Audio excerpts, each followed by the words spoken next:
Hello दोस्तों, आज हम सीखेंगे असाइनमेंट बनाना।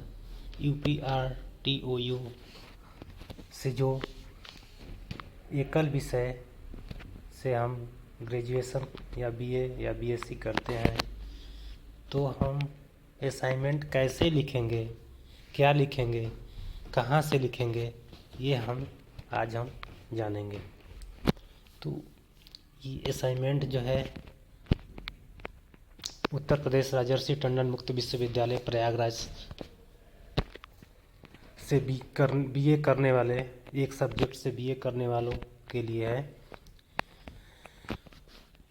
विषय है राजनीतिक विज्ञान, विषय कोड है CSSPS। प्रश्न पत्र का शीर्षक है राजनीतिक सिद्धांतों एवं संस्थाओं का परिचय। कोर्स कोड है CSSPS 01।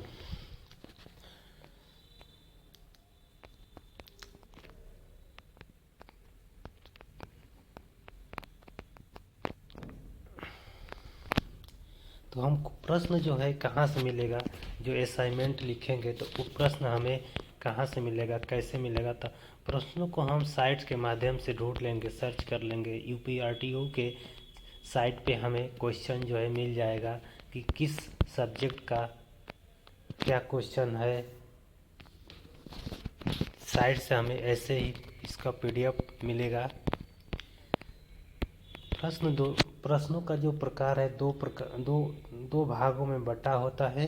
प्रश्न दो भागों में बटा होता है, खंड अ और खंड ब। खंड अ में 6 क्वेश्चन होता है और खंड ब में 3 क्वेश्चन होता है। खंड अ को हम 500 से 800 खंड अ को हम 200 से 300 शब्दों में लिखेंगे और खंड ब को हम 500 से 800 शब्दों में लिखेंगे।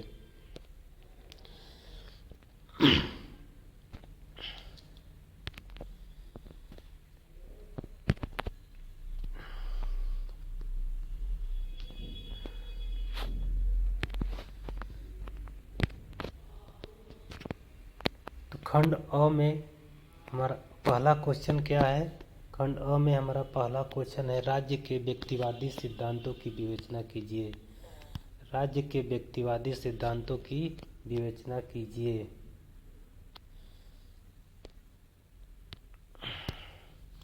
पहला क्वेश्चन है राज्य के व्यक्तिवादी सिद्धांतों की विवेचना कीजिए। दूसरा क्वेश्चन बहुलवाद की मुख्य विशेषताओं की विवेचना कीजिए। स्वतंत्रता, तीसरा क्वेश्चन स्वतंत्रता को परिभाषित कीजिए। और चौथा क्वेश्चन प्लेटो के न्याय संबंधी विचारों का परीक्षण कीजिए। पांचवा क्वेश्चन है सामाजिक समानता से क्या तात्पर्य है। और छठवां क्वेश्चन है भारतीय संघवाद का आलोचनात्मक परीक्षण कीजिए। ये खंड अ का क्वेश्चन है। खंड ब में 3 क्वेश्चन होगा। खंड ब में 3 क्वेश्चन है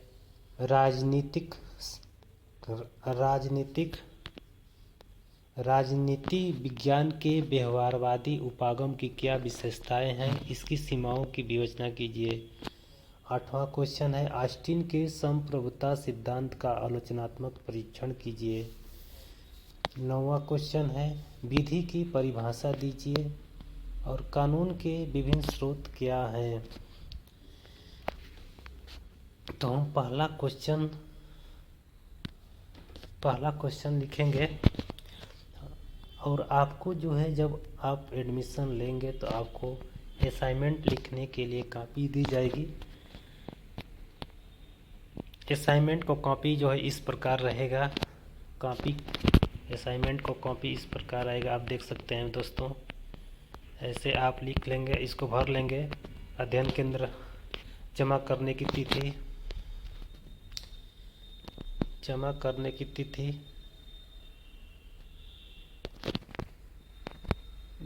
1 मिनट।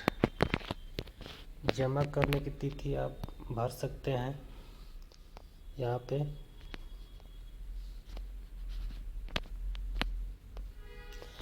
रसीद संख्या यहाँ भर लेंगे। यहाँ पे अध्ययन केंद्र कुशीनगर जो भी अध्ययन केंद्र आपका है वहाँ भर लेंगे, कार्यक्रम कोड भरेंगे, नामांकन संख्या भर लेंगे, प्रश्न पत्र का कोड भर लेंगे, यहाँ पे नाम भर लेंगे, अपना पिताजी का नाम या पति या माता का नाम भर लेंगे किसी एक का, और अधिन्यांश क्रमांक यदि लागू हो तो भर सकते हैं। यहाँ पे जो आता है भर लेंगे, बाकी आप इस कॉलेज में जाके पूछ सकते हैं अपने।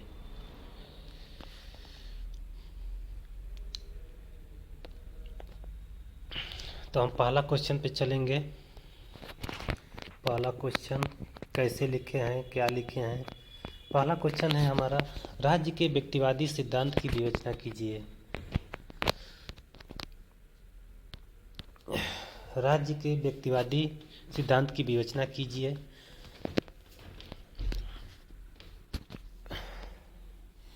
उत्तर लिखेंगे हम, व्यक्तिवाद के समर्थक विचारों से स्पष्ट होता है कि इस राजनीतिक विचारधारा ने स्वतंत्रता को महत्व देते हुए निरंकुश शासन तंत्र का विरोध किया और व्यक्ति को महत्व प्रदान किया। व्यक्तिवाद के प्रमुख सिद्धांत संक्षेप में निम्नानुसार है।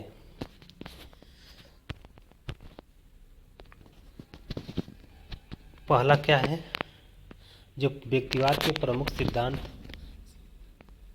पहला प्रमुख सिद्धांत कौन कौन है। पहला सिद्धांत जो है व्यक्तिवाद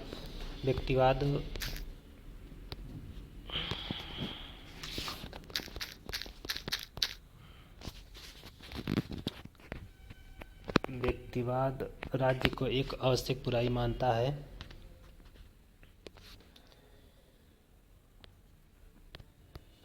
व्यक्तिवाद राज्य को एक आवश्यक बुराई मानता है। अराजकतावादियों की भांति व्यक्तिवादी भी राज्य का विरोध करते हैं, परंतु अराजकतावादियों के समान उसको समूल रूप से नष्ट नहीं करना चाहते हैं। मानव स्वभाव में निहित दुष्प्रवृत्तियों, स्वार्थ, संघर्ष को नियंत्रित करने के लिए राज्य बुराई होते हुए भी आवश्यक है।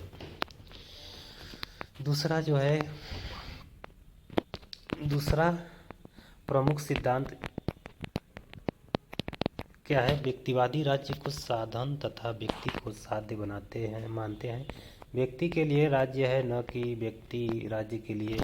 राज्य की स्थापना व्यक्तियों ने अपने हितों की पूर्ति के लिए की है। व्यक्तिवादी राज्य को व्यक्तियों का समूह मात्र मानते हैं और व्यक्ति के सुख में ही राज्य का विकास निहित करते हैं। व्यक्तिवादी विचारकों के अनुसार राज्य भी अन्य संस्थाओं की भांति मानव हित का साधन मात्र है। व्यक्तिवादी राज्य को केवल नकारात्मक कार्य करने का अधिकार प्रदान करते हैं। इनके अनुसार राज्य के हस्तक्षेप से व्यक्तियों की स्वतंत्रता का ह्रास होता है। व्यक्ति स्वयं अपने हितों का सर्वश्रेष्ठ ज्ञाता है। अतः राज्य को एक सकारात्मक कार्य के स्थान पर नकारात्मक कार्य ही करने चाहिए, यथा बाह्य आक्रमण से रक्षा, आंतरिक शांति व्यवस्था, चोरी डकैती से रक्षा तथा व्यक्तियों द्वारा किए गए वैधानिक समझौतों को लागू करना। इस प्रकार व्यक्तिवादी राज्य पुलिस राज्य है, लोक कल्याण के कार्य नहीं करता है। व्यक्तिवाद व्यक्ति की पूर्ण स्वतंत्रता में विश्वास करते हैं। व्यक्ति को न केवल राजनीतिक वरन आर्थिक क्षेत्र में भी स्वतंत्रता का समर्थन करते हैं, ताकि व्यक्ति के व्यक्तित्व का सर्वोत्तम विकास हो सके। आर्थिक क्षेत्र में हस्तक्षेप के सिद्धांत का समर्थन करते हैं और स्वतंत्र प्रतियोगिता समझौतों की स्वतंत्रता तथा बाजार में मांग और पूर्ति के सिद्धांतों का समर्थन करते हैं। ये हमारा पहला क्वेश्चन हो गया दोस्तों। दूसरा क्वेश्चन क्या है, जल्दी जल्दी करेंगे, टाइम थोड़ा कम है। दूसरा क्वेश्चन है, बहुलवाद की मुख्य विशेषताओं की विवेचना कीजिए। बहुलवाद की मुख्य विशेषताओं की विवेचना कीजिए। बहुलवाद एक राजनीतिक दर्शन है। बहुलवादी समाज में अलग अलग विचारधाराओं और मूल्यों वाले कई समूह मिलकर काम करते हैं और शासन प्रक्रिया में सक्रिय होते हैं। बहुलवाद की कुछ मुख्य विशेषताएं ये हैं। पहला है, बहुलवाद मानता है कि अलग अलग विश्वासों, पृष्ठभूमियों और जीवन शैलियों वाले लोग एक ही समाज में रह सकते हैं। बहुलवाद मानता है कि इस राजनीतिक प्रक्रिया में सभी को समान रूप से भाग लेने का अधिकार होता है। बहुलवाद मानता है कि कानून नैतिकता रीति रिवाजों और जनमत पर आधारित होने चाहिए। बहुलवाद मानता है कि अल्पसंख्यक समूहों की स्वीकृति और एकीकरण को कानून द्वारा प्राप्त और संरक्षित किया जाना चाहिए। फिर बहुलवाद मानता है कि राज्य को अपने कार्यों तक सीमित नहीं रहना चाहिए। बहुलवाद मानता है कि राज्य को संघीय प्रणाली विभाजित नहीं होना चाहिए। और आठवां जो है, सातवां है, बहुलवाद विकेंद्रीकरण के पक्ष में है। प्रश्न तीसरा लिखेंगे, स्वतंत्रता को परिभाषित कीजिए। तो इसका हम उत्तर लिखेंगे, स्वतंत्रता का पहले अर्थ लिखेंगे, हेडिंग डाल लेंगे, हेडिंग बनाकर स्वतंत्रता का अर्थ। स्वतंत्रता को अंग्रेजी पर्याय लिबर्टी की उत्पत्ति, मैंने स्वतंत्रता को अंग्रेजी में जो लिबर्टी की उत्पत्ति लैटिन भाषा के लीवर से हुई है, जिसका आशय बंधनों का अभाव होता है। इस प्रकार पर सामान्य बोलचाल की भाषा में भी इसका तात्पर्य किसी भी प्रकार के बंधनों के न होने से समझा जाता है। इस आधार पर वही व्यक्ति स्वतंत्र माना जाएगा जो मनमाना कार्य करता हो और किसी तरह की रोक टोक को स्वीकार न करता हो। इस तरह की सोच हमें स्वच्छंदता की ओर ले जाती है, न कि स्वतंत्रता की ओर। वर्तमान में नकारात्मक स्वतंत्रता के स्थान पर सकारात्मक स्वतंत्रता को ही अपनाया जाता है। यद्यपि लॉकडाउन, स्मिथ, पेन, स्पेंसर और ईमेल आदि का झुकाव नकारात्मक स्वतंत्र की ओर है। स्वतंत्रता विषय कुछ परिभाषाएं निम्नवत है। स्पेंसर के अनुसार स्वतंत्रता, स्पेंसर के अनुसार प्रत्येक मनुष्य वह करने को स्वतंत्र है जिसकी वह इच्छा करता है, यदि वह किसी अन्य मनुष्य की समान स्वतंत्रता का हनन नहीं करता हो। पेन के अनुसार स्वतंत्रता उन बातों को करने का अधिकार है जो दूसरों के विरुद्ध नहीं है। सीले के अनुसार स्वतंत्रता अति शासन की विरोधी है। स्वतंत्रता अति शासन की विरोधी है, सीले ने कहते। ग्रीन के अनुसार स्वतंत्रता ऐसे कार्य करने और उपभोग करने की शक्ति का नाम है जो करने योग्य, उपभोग करने के योग्य हो। लास्की के अनुसार स्वतंत्रता उस वातावरण को बनाए रखना है जिसमें व्यक्ति को अपने जीवन का सर्वोत्तम विकास करने की सुविधा प्राप्त हो।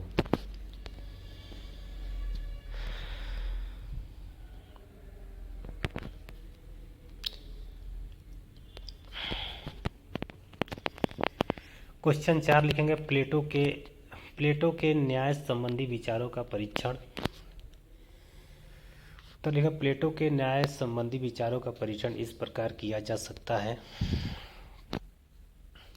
पहला, प्लेटो के मुताबिक न्याय एक साथ मानवीय गुण और बंधन का हिस्सा है। यह एक समान गुण है जो अच्छा और सामाजिक बनाता है। दूसरा है, प्लेटो के मुताबिक न्याय आत्मा की एक सद्गुणी स्थिति है जिसमें विवेकशील भाग संपूर्ण पर शासन करता है।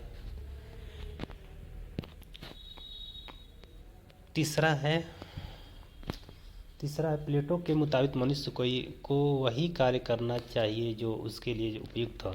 चौथा है, प्लेटो के मुताबिक जब सभी वर्ग अपना कार्य करेंगे तथा दूसरों के कार्यों में हस्तक्षेप नहीं करेंगे और अपना कर्तव्य निभाएंगे, तब समाज व राज्य में न्याय की स्थापना होगी। पांचवा है, प्लेटो के अनुसार व्यक्तित्व न्याय का आधार भी वही है जो समाज न्याय का है। प्लेटो के अनुसार राजनीति और नीतिशास्त्र को अलग नहीं करना चाहिए। प्लेटो के मुताबिक शिक्षा और प्रशिक्षण की व्यवस्था राज्य की ओर से स्थापित करनी चाहिए। पांचवा क्वेश्चन लिखेंगे अब, सामाजिक समानता से क्या तात्पर्य है? उत्तर होगा इसका, सामाजिक समानता से तात्पर्य ऐसे समाज की स्थापना से है जिसमें समाज के सभी वर्गों के आपसी संबंध समानता पर आधारित हो। यूएनओ के 1948 के मानव अधिकारों संबंधी घोषणा द्वारा सामाजिक समानता पर जोर दिया गया है। भारतीय संविधान में भी इस पर बल दिया गया है। सामाजिक समानता के अंतर्गत निम्न बातें आती है। पहला जो है, पहला जाति धर्म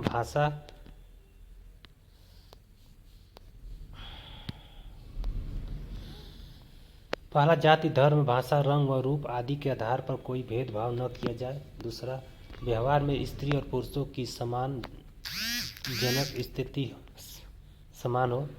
व्यवहार में स्त्री और पुरुषों की सम्मानजनक स्थिति समान हो। वैवाहिक संबंधों व खान पान के क्षेत्र में प्रतिबंधों का अभाव हो। सामाजिक समानता के अंतर्गत राज्य निर्बल वर्गों के लिए विशेष सुविधाओं की व्यवस्था कर सकता है। यहाँ कर सकता है, यहाँ क्या होगा, कर सकता है।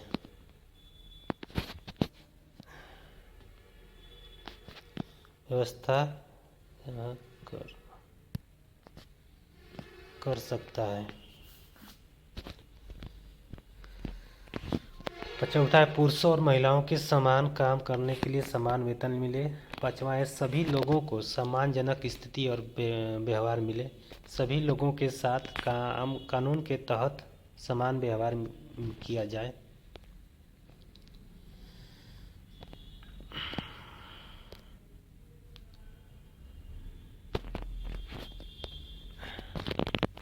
अगला क्वेश्चन है भारतीय संघवाद का आलोचनात्मक परीक्षण कीजिए।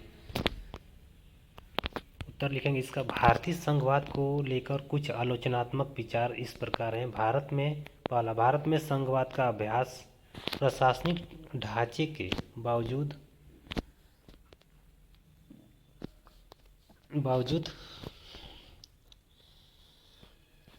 एकात्मक व्यवस्था की ओर ज़्यादा झुका हुआ है। इसे कभी कभी अर्ध सरकारी ढांचा भी कहा जाता है। संघवाद की भावना के खिलाफ काम को करने के कुछ उदाहरण हैं। पहला उदाहरण क्या है? पहला उदाहरण है, पहले केंद्र सरकार अक्सर संवैधानिक प्रावधानों का दुरुपयोग करके विपक्षी दलों की राज्य सरकारों को भंग कर देती थी। दूसरा, केंद्र और ज़्यादातर राज्यों में एक ही पार्टी का शासन रहने की स्थिति में राज्य सरकारों ने अपने अधिकारों का इस्तेमाल नहीं किया।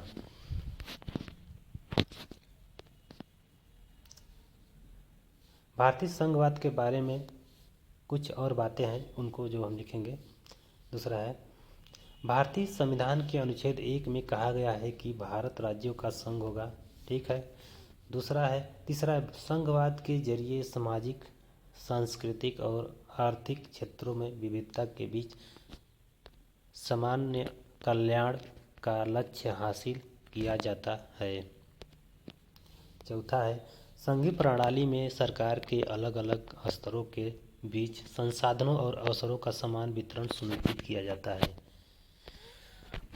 अब खंड ब जो है 500 से 800 शब्दों में इसको लिखना है। खंड ब का जो क्वेश्चन है 7 नंबर, राजनीतिक विज्ञान के व्यवहारवादी उपागम की क्या विशेषताएं हैं, इसकी सीमाओं की विवेचना कीजिए। इसमें हम लिखेंगे राजनीतिक विज्ञान में व्यवहारवादी उपागम की विशेषताएं और इसकी सीमाएं। पहला क्या है सीमाएं, विशेषता क्या है और सीमाएं, दोनों लिखेंगे हम। राजनीतिक विज्ञान में व्यवहारवाद एक आंदोलन माना जाता है। यह राजनीति विज्ञान में व्यवहारवाद एक आंदोलन माना जाता है।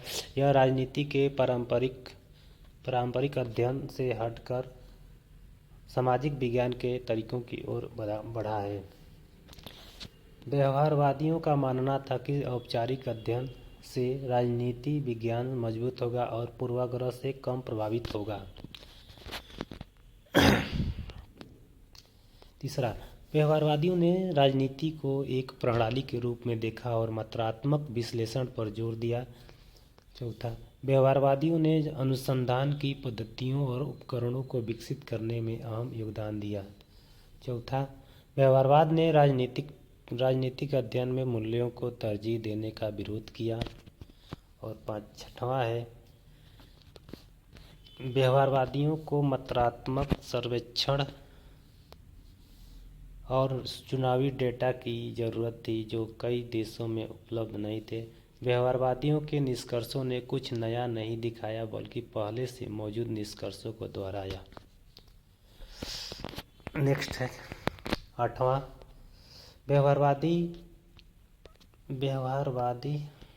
एक मिनट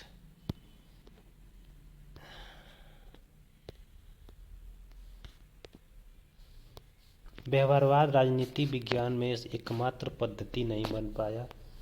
1960 में राजनीतिक वैज्ञानिकों ने इसे पोस्ट बिहेवियरल संश्लेषण कहा है। अब इसकी सीमाएं। व्यवहारवाद का मानना है कि राजनीतिक विज्ञान का विषय उन घटनाओं तक सीमित होना चाहिए जो स्वतंत्र रूप से अवलोकन योग्य और मात्रात्मक हो। व्यवहारवाद का मानना है कि राजनीतिक संस्थाएं सामाजिक ताकतों को दर्शाती है और राजनीति का अध्ययन समाज, संस्कृति और जनमत से शुरू होना चाहिए।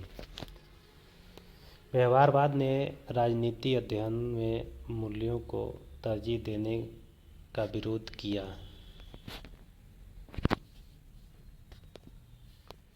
व्यवहारवाद ने राजनीति को प्राकृतिक विज्ञान के तर्ज पर समझने की कोशिश की। व्यवहारवादी उपागम में अध्ययन की पद्धतियों और निष्कर्षों में परिवर्तनशीलता और लचीलापन कम होता है। व्यवहारवादी उपागम आंकड़ों और सर्वेक्षणों पर अत्यधिक निर्भर होता है, लेकिन यह जरूरी नहीं है कि आंकड़े और सर्वेक्षण हमेशा सटीक हो। क्वेश्चन 8वां है, ऑस्टिन के संप्रभुता सिद्धांत का आलोचनात्मक परीक्षण कीजिए। इसको हम उत्तर लिखेंगे। इसका उत्तर हम लिखेंगे ऑस्टिन के संप्रभुता सिद्धांत की आलोचना, हेडिंग डाल लेंगे और लिखेंगे फर्स्ट, यह सिद्धांत यथार्थवादी अर्थात आधुनिक राज्यों की वास्तविकता से दूर है। ब्राइस ने इस संबंध में व्याख्या प्रस्तुत करते हैं कि ऑस्टिन की धारणा केवल 2 प्रकार के राज्यों के लिए ही सही है, एक अधिनायकवादी राज्य के लिए, दूसरे ब्रिटेन जैसे राज्य के लिए जहां की प्रभुसत्ता को ढूंढा जाना संभव है।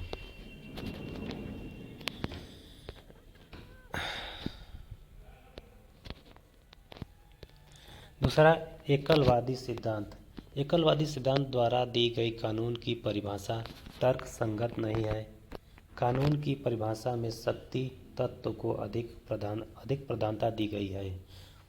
ड्यूगो के अनुसार केवल राज्य कानून का निर्माण नहीं करता, बल्कि कानून राज्य का निर्माण करता है। अतः कानून को सिर्फ संप्रभुताधारी का आदेश मानना कानून की संकुचित व्याख्या है। वास्तव में कानून सामाजिक आवश्यकता तथा सामूहिक चेतना की अभिव्यक्ति है, जिनका आधार समाज के रीति रिवाज व ऐतिहासिक परंपराएं हैं। तीसरा, ऑस्टिन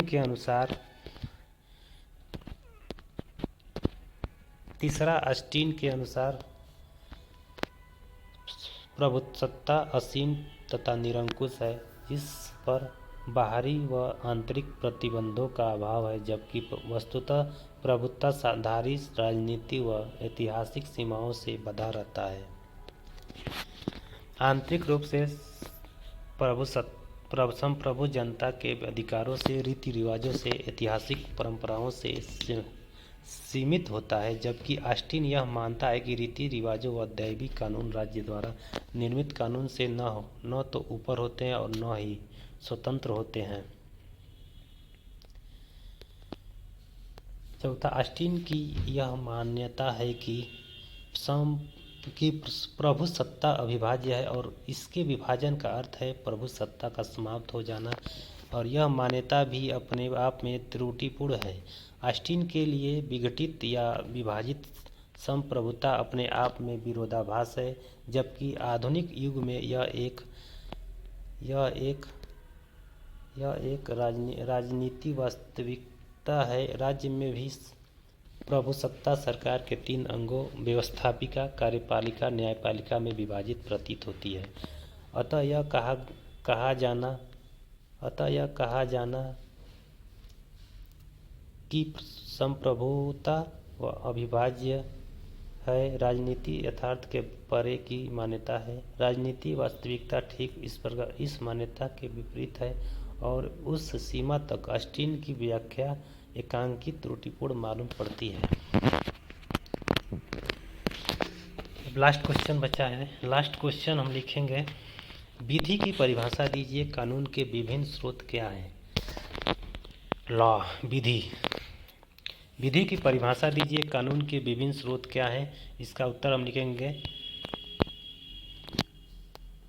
विधि या कानून को अंग्रेजी में लॉ कहते हैं। लॉ की उत्पत्ति ट्यूटॉनिक लैग से हुई है। लैग का अर्थ ऐसी वस्तु से जो सदैव स्थिर, निश्चित और समान रहती है। इस दृष्टि से इसका आशय है वह जो एक रूप में बना रहे। ऑक्सफोर्ड शब्दकोश में इसका आशय सत्ता द्वारा आरोपित आचार व्यवहार का नियम बताया गया है। इस दृष्टि से राजनीति विज्ञान में इसका तात्पर्य उस विशेष नियम से है जो राज्य द्वारा निर्मित है और जिसे राज्य द्वारा लागू कराया जाता है। ऑस्टिन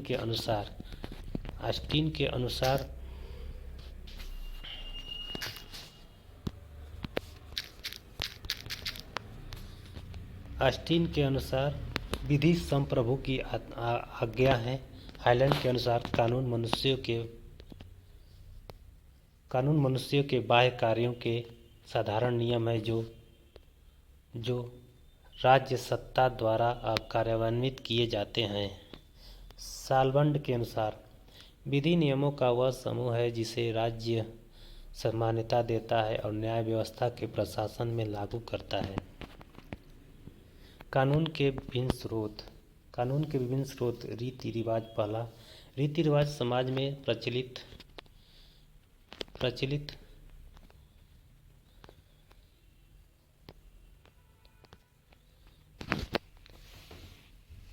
रीति रिवाज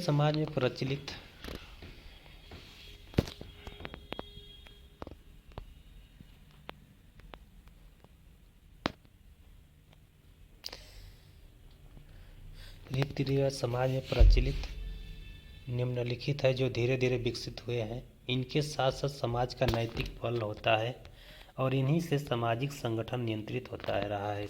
जब राज्य इन्हें वैधानिक मान्यता प्रदान करता है तब ये विधि का रूप ग्रहण करते हैं और यह विधि का सबसे प्राचीन स्रोत है। दूसरा, धर्म। यह कानून का महत्वपूर्ण स्रोत रहा है क्योंकि धर्म और रीति रिवाज का घनिष्ठ संबंध होता है। सामाजिक व्यवहार धर्म पर निर्भर होते रहे हैं, जैसे कुरान मुसलमानों के और बाइबिल ईसाइयों के सामाजिक जीवन को व्यापक रूप में निर्देशित करता रहा है।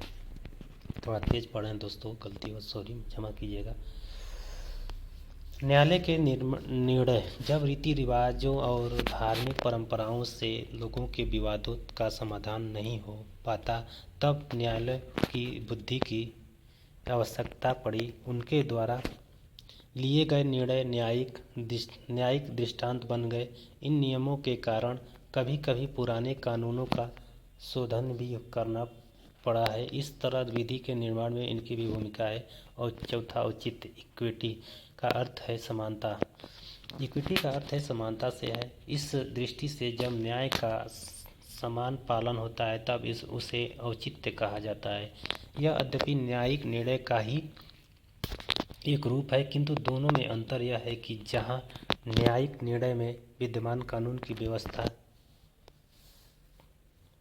का अभाव होता है, वहीं औचित्य के द्वारा विद्यमान कानून की कमियों को दूर किया जाता है। विधायन। यह विधि का सर्वाधिक महत्वपूर्ण स्रोत है। इसके द्वारा विधायिका की भूमिका महत्वपूर्ण हो जाती है। चूँकि विधायिका का गठन जनता के मतदान द्वारा होता है, अतः यह जन भावना को प्रदर्शित करता है। वर्तमान में न्यायालय इन्हें सबसे अधिक मान्यता देते हैं। तो ये पूरा कंप्लीट हो गया दोस्तों। असाइनमेंट फर्स्ट था ये, राजनीति विज्ञान, पॉलिटिकल साइंस।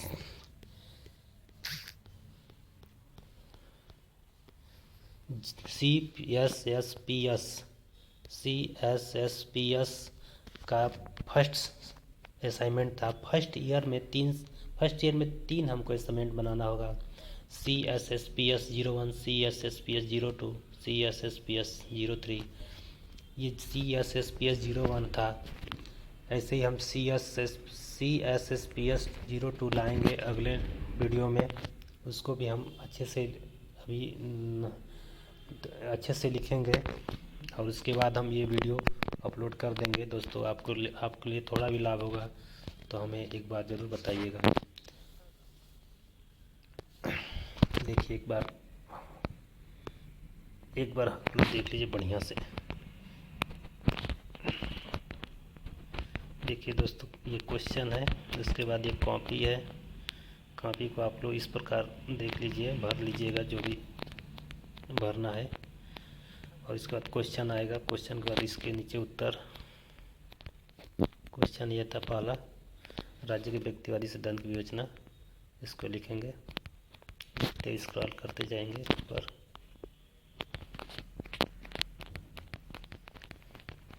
ये दूसरा क्वेश्चन है, बहुलवाद की मुख्य विशेषताओं की विवेचना कीजिए। आप लोग लिख सकते हैं देखकर, और लिखना हो तो देख कर लिख लीजिएगा, आप लोग की सुविधा के लिए मैंने डाला है। दूसरा क्वेश्चन है, तीसरा क्वेश्चन था, सॉरी ये तीसरा क्वेश्चन था। चौथा क्वेश्चन है, प्लेटो के न्याय संबंधी विचारों का परीक्षण कीजिए। ये पांचवा क्वेश्चन है, सामाजिक समानता से क्या तात्पर्य है, देख लीजिए, आराम से देखिए। छठवां क्वेश्चन है, भारतीय संघवाद का आलोचनात्मक परीक्षण। भारतीय संघवाद का आलोचनात्मक परीक्षण कीजिए, इसका उत्तर है ये। खंड ब का यह है, राजनीतिक विज्ञान के व्यवहारवादी उपागम की क्या विशेषताएं हैं, इसकी सीमाओं की विवेचना कीजिए। देख लीजिए, आराम से देखते जाइए।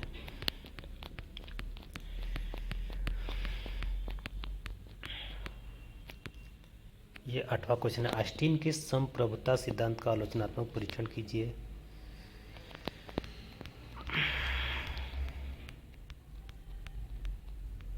ये लास्ट क्वेश्चन है 9 नंबर, विधि की परिभाषा दीजिए, कानून के विभिन्न स्रोत क्या हैं। देखिएगा, देखते जाइए।